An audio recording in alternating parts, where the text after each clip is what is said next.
Hey, thanks for clicking on this video real quick. Before we get started on today's video, I just wanted to do a quick introduction on my YouTube intros because I saw a comment regarding my intros, so I thought it would be good to address it.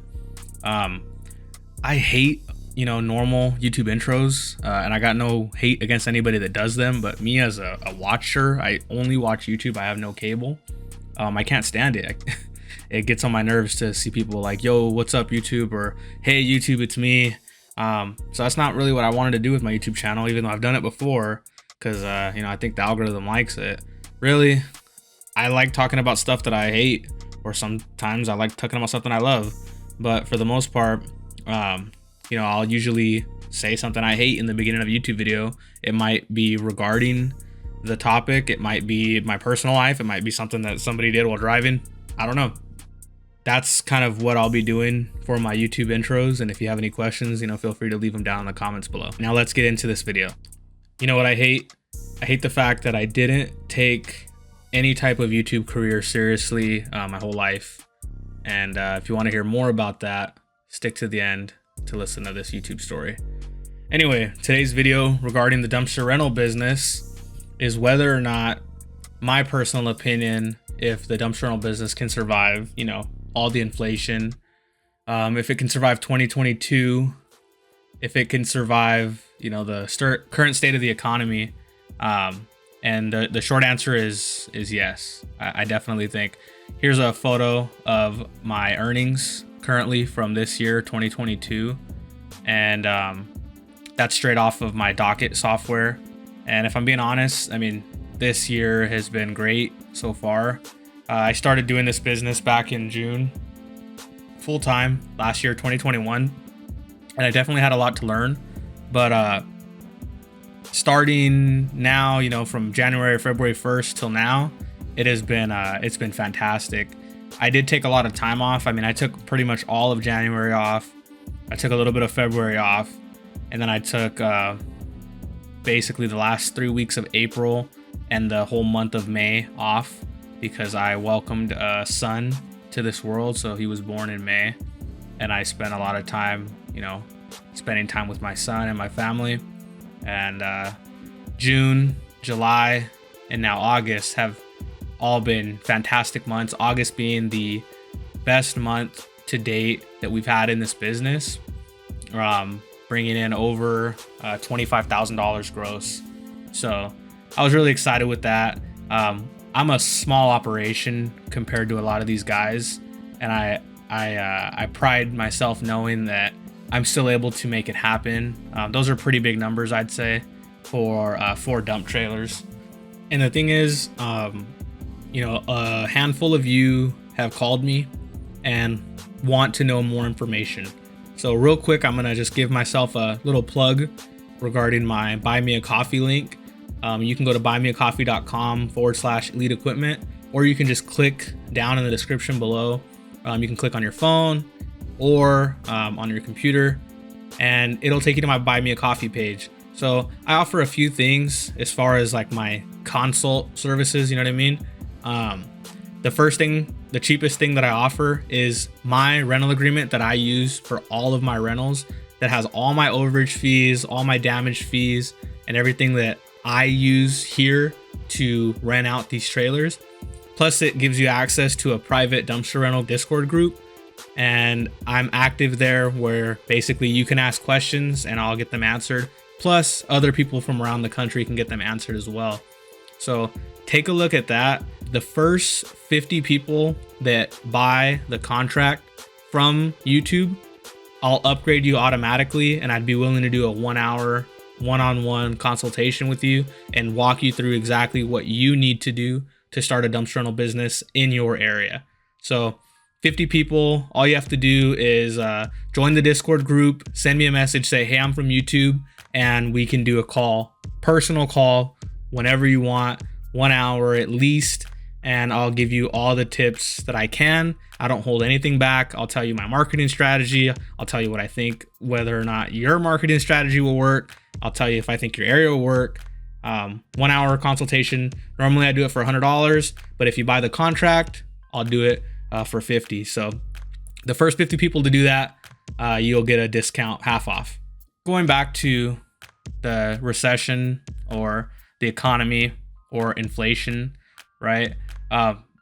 My whole idea, the one of the biggest reasons why I got into this business was that everybody has trash. I mean, my talk with my wife the night that I was talking about doing the dump trailers, I remember I kept saying that, like, everybody has trash. Everybody has trash. It's really just about finding the customer. So I still feel that way to this day. There have definitely been some struggles. Definitely the price of fuel, the cost of diesel rising was a very unexpected hit. I think it went up $3 here from when I first bought my diesel truck till now. And it still really hasn't gone down too much. The cost of the landfill has gone up in every county. Not substantially, but it does go up. So those are all added costs. And then, some other things like logistical issues. I had trouble getting tires for my truck for a while. And I had trouble getting tires for this trailer that's on the video now. I couldn't get tires for it. It was a pain. So the inflation or the economy, it definitely takes its toll on all business. But I definitely think that this business is something that would be able to definitely outlast almost anything that's thrown at it, especially on such a small scale. And that was something I wanted to talk about in this video, talk to you guys about, talk to some of the people that I've worked with in doing the dumpster rentals about, is a lot of people, viewers, commenters, and even other dumpster rental people that I've talked to, kind of, and I'm not saying this in a bad way or anything, but sometimes people will invalidate the amount of work that I do, or more specifically, the money that I make, because of my lack of intuition to reinvest into my business. I've had multiple, people talk to me over the last few months, basically asking, where's the growth, right? And one thing that I've learned in business is that I go at my own pace. You might be different, and the next door neighbor of mine will be different. But I've always gone at my own pace because I will quickly, me personally, I will quickly let it get out of hand. And sometimes I still sit back and think, did I let this get out of hand with just 4 trailers? So one thing that I don't like is debt. So generally speaking, I want to pay for everything out of pocket. And I know that on a large scale business, that isn't the best idea all the time. This was a side hustle when I started. So now we're getting close to $100,000 worth of assets, and I have a lot of cash sunken into this business, right? So whenever anybody talks to me about what the next step is, I always kind of take a step back and say, like, well, right now I'm really happy where I'm at, because a lot of the other people that do this type of business, they generally will start with maybe like a cargo trailer or a dump trailer, and then they'll slowly work themselves to a roll-off trailer. And then before you know it, they're gonna be looking at a roll-off truck or a hook lift truck. And I would love a hook lift truck, but is it the right thing for me financially? More so, is it the right thing for my new family? Is it the right thing for this business to go out and spend that much money, either liquid or debt? I don't think so. I'm very happy, with the numbers that we did this month in August.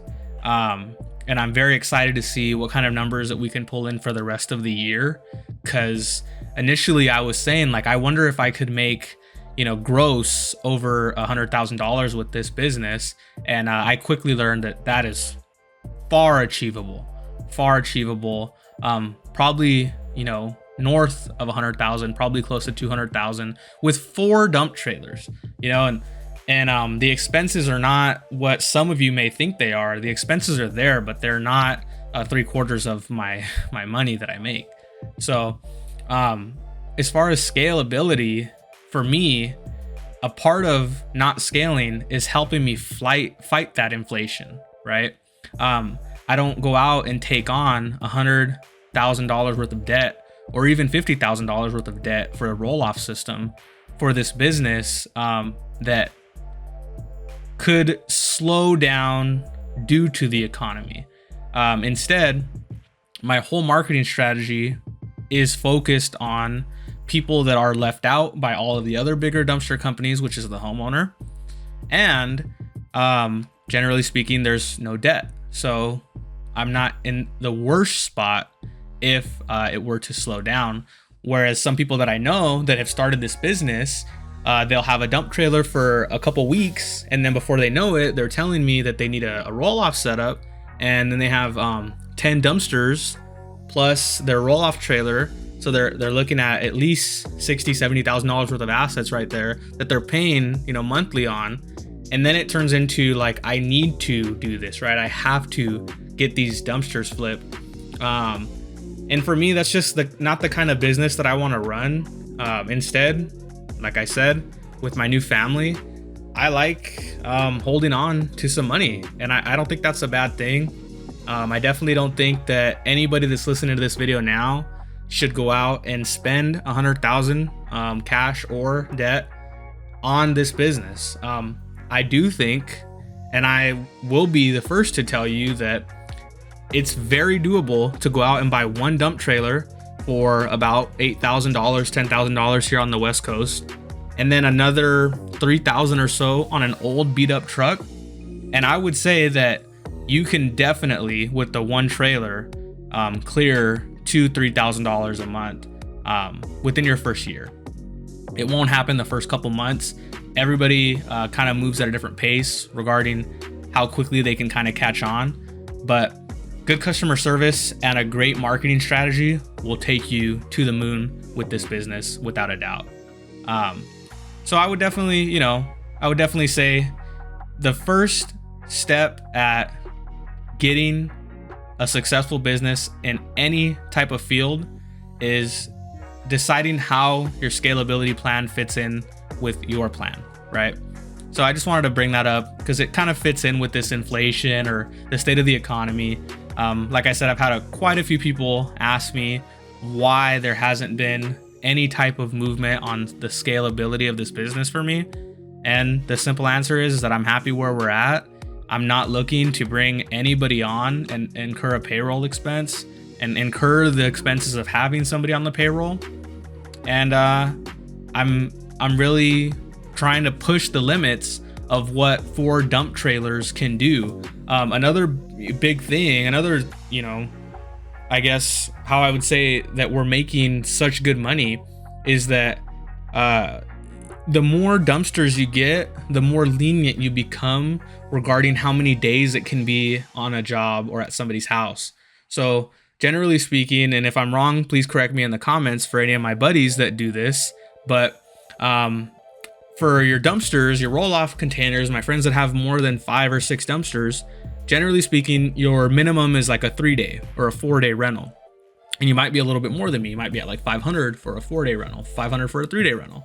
And you'll include 1 or 2 tons. And then you do 7-day rentals and 14-day rentals. And the price isn't crazier. I mean, you might do a 7-day for $650. And again, I'm not too sure exactly on the pricing because I don't do this. I basically only flip 1-day rentals. I mean, I think out of our total 500 plus rentals that we've done, grand total, they are all, we've had more than 500 1-day rentals. And then we've had probably less than 100 of the rest, 2-day, 3-day. And then before I stopped doing those, I used to offer like a 4 and a 5-day, but I don't anymore. I only do 1, 2, and 3 days. So really, I'm flipping these 4 dump trailers every single day. And honestly, that's what I want to be doing because that's what makes the most money. Why would I want a dump trailer to sit at somebody's house for 4 or 5 days when I have 4 or 5 calls asking me for those days, especially right now, it is busy enough to support 5 days, 6 days a week, for 2 trailers at a time. This last month in August, it was 3 trailers, 7 days a week, basically. And then I had 1 trailer that was kind of just filling in. It was my dump and return trailer. I was dropping it off for 1 or 2 days at a time. But it definitely, with 4 trailers, flipping them every day, there's huge money. So I talk to these people, they call me, or I talk to them on TikTok. I see in these Facebook groups guys with 40 dumpsters that might make $10,000 worth of profit after working 50 hours a week. And every once in a while I'll chime in and just say like, yeah, you know, I'm doing the same, making about 10,000, and I do like 20 hours a week or a little more, and I'm touching the dumpsters way more than they're touching their dumpsters, or my dump trailers way more than they're touching their dumpsters. And I would still say my customer, the homeowner, is the best customer to flip them, because they don't really care to have them there for 3, 4, 5, 6 days. Maybe in your area they do, but here they don't. And my customers usually want them gone within the same day or the next day. And that helps me flip them faster. I still do my minimum, right? 24 hours, but it helps me flip them to where it's like, all right, Tuesday, I have 3 that are out. Wednesday, I have 2 that are out. Let me start scheduling for Thursday and for Friday and for Saturday. And the other great thing is that generally speaking, they're impulsive. So they see the ad, they see my ad on Instagram, and they're like, you know what? I should get this. And they book it, and that's it. It's not like a construction company or a roofer or a demo company that is going to be planning for this expense, and they need it there for weeks because they're going to have people on this job site for weeks. All around, it's just it's a great way to do business. This kind of setup that I have right now has been great for me, and I'm really looking forward to see kind of what it brings, like I've been saying. Definitely am looking at the future as far as what I will do, you know, regarding the business. But right now, at least, I'm definitely happy where I'm at. There's no need to bring on a lot more debt. And if I do buy something, if you guys see that I bought like a roll-off setup or a roll-off truck or a hook lift truck, or maybe some more dump trailers, maybe I'll go out and buy 4 more dump trailers, just know that it was the right time for me, right? It doesn't always have to make sense of, you know, of why some people, all the money they get, they just reinvest back into the business. That's just not how I am. I like holding on to some money sometimes. So hopefully that answers some questions, and hopefully, you know, you at least get my opinion on the inflation and the state of the economy and whether or not I think this business can survive. And I definitely think it can. And if you have any questions, you know how to get a hold of me. And thank you very much. So this is why, you know, I kind of wish that I would have stuck with YouTube. And it kind of all starts like at a really, really young age. I'm pretty young. I'm definitely a lot younger than some of the other guys that do this. But I was born in 1997, and Grand Theft Auto San Andreas came out in 2004. And I actually remember Christmas of 2004, I opened it. I got it for Christmas, and I put it in my PlayStation 2, and I played it all night. I was telling my cousin Joe this story the other day, so that's what was kind of making me think about why I hate that I did this. But I was playing Grand Theft Auto San Andreas all night in 2004, and I had old, you know, TV with a VCR in it. And so I grabbed a tape from the, you know, stand where all the VCR tapes were at, and I recorded my gameplay. I probably did like 30 minutes of gameplay, Grand Theft Auto San Andreas. And the next day when my dad got home from work, I made him sit there and watch my gameplay of Grand Theft Auto San Andreas. And I didn't do anything. All I did was like ride a BMX bike around the mountains. And I was like commentating over it. I was talking to him about like what I was doing. And I was probably only, you know, 6 years old, 7 years old. But to me, it was a big deal. And then if you fast forward to maybe like 2008, 2009, Call of Duty 4 had come out, and machinima was just becoming a thing. And I wanted to, you know, make YouTube videos. I wanted to make, YouTube really was just becoming a real thing. And I wanted to make videos, and I wanted to make montage videos and these cinematic videos and all this stuff. So I was able to get my hands on a Dazzle. That was an old like capture card for VGA components, and I recorded one video. It got no views, and I threw that thing away. I never made any more videos with that Dazzle again. And then fast forward into my getting closer to my adult life, I made a few different YouTube channels, some with friends, some with my family, and I never really put the amount of effort that I needed to into them. And because of that, I gave up on them. I had a YouTube channel with one of my really good friends, Jose, and we would do like prank videos and skit videos, and we would do like music video, like, you know, we'd recreate music videos and shit. And you know, we never really did anything with that, even though they got a little bit of views. And then I had a car YouTube channel with my cousins, and we just stopped doing it, mostly because car YouTube channels, you have to have a lot of content and cost a ton of money. So it's hard to only, you know, be able to put out a video once a month, and then the algorithm doesn't help you. And then I had a YouTube channel for my other business, and I was getting great views on there as well. But I took it too serious, and I was trying to hire people, and I had this like YouTube team and all this stuff, and it just didn't work out. Again, I just kind of gave up on it. So hopefully with this YouTube channel, I won't give up on it. I definitely think that I would rather do different style of YouTube videos, not just regarding my business, but we'll have to see what happens when that time comes. Anyways, this has been Andy with Lead Equipment Rentals. Thank you so much for watching. If you have any questions, feel free to let me know. Have a good one. Thanks.